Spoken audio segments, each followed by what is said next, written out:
gone missing. So we are here to get the last whatever they got. Last supper at Kim's. Yeah, last supper at Last Kim's. Chinese supper at Kim's. Kim's, here in Troy, Michigan since 1974, closing for good. What's your favorite dish? Sweet and sour chicken and egg drop soup. How about you? Almond boneless chicken. Yeah. What do you know about almond boneless chicken? I don't know very much about it, but Kim's makes the best that I've ever had. This is an old-line Chinese restaurant, one of Metro Detroit's mainstays these past 50 years. First booth on the right-hand side. Okay, thank you. Thank you very much. Thank you. I knew we would get busier, but I just didn't know how busy we would get, how many people wanted to come and say goodbye. Margaret Yee and her siblings spent their lifetimes building this business, but the next generation of Yees have other career plans. Hi. Oh, now I can give you a hug. At least I have a breathing minute. I know, I felt so bad. Kim's features Cantonese cuisine, you might say Detroit-style Cantonese, with a signature dish, something the next generation Chinese Americans who worked in their parents' restaurants know all about.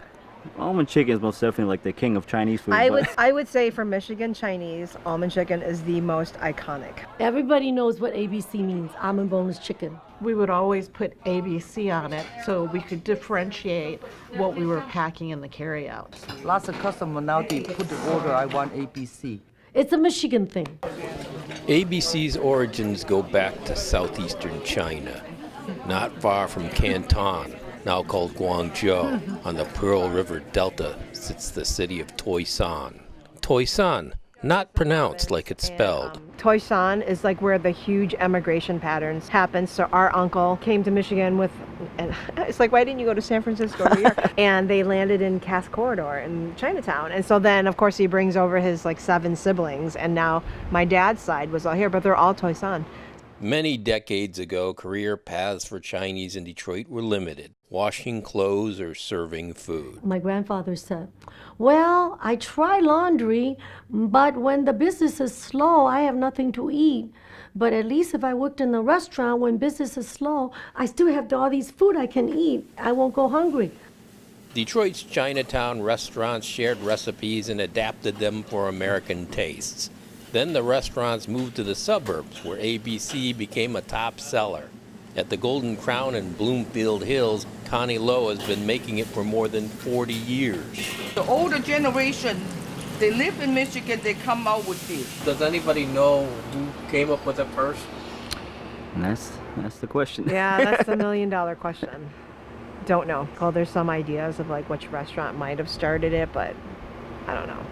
I would never say. When they first started the almond boneless chicken, they didn't call it almond boneless chicken. They called it washu gai.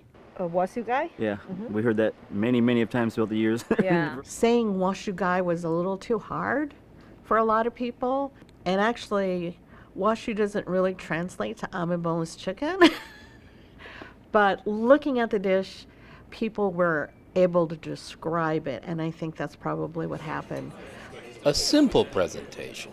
No secret ingredients, but a key one, cornstarch, which will help give ABC its crunch. The reason I put a little cornstarch because I want to make sure they absorb all the water so it won't be so watery. Then comes the breading and the frying. So I dip on the breading and make sure the breading is even. It's all in the technique of frying the chicken and the right temperature, when to bring it out.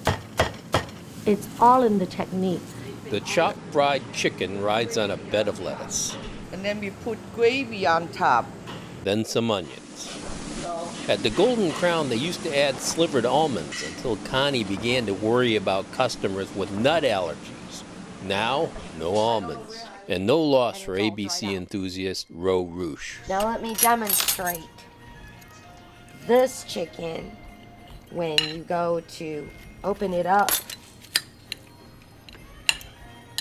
is actually white and soft, and it is not dried out.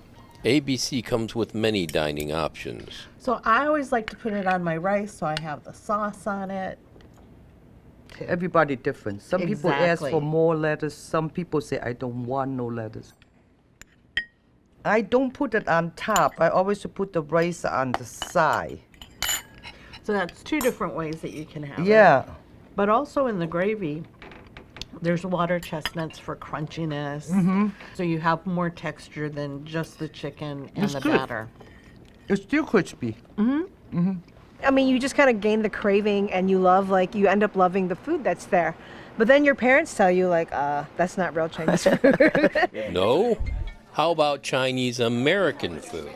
Susie Moy had to leave home to learn the real story about ABC. When she moved to San Francisco, she was expecting almond chicken out there, and when she got out there, she's like, the Chinese food's not the same out here as it is back home. I can't tell you how many restaurants. So one, you would ask about almond chicken. They're like, oh, yeah, we got almond chicken. We're like, is it deep fried? Or you would try to describe it. They're like, oh, no, not deep fried. And then sometimes they would say that it was deep fried, but it would be like a stir fry. So I have a lots of customers. They move to Chicago. They move to Florida.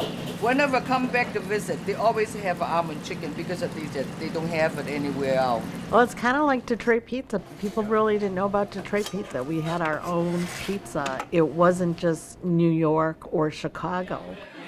Like square pizza and Coney Island hot dogs, our cuisine has been discovered in other places. Almond boneless chicken, you can also find it in Columbus, Ohio. So there is something those Buckeyes love about Michigan after all.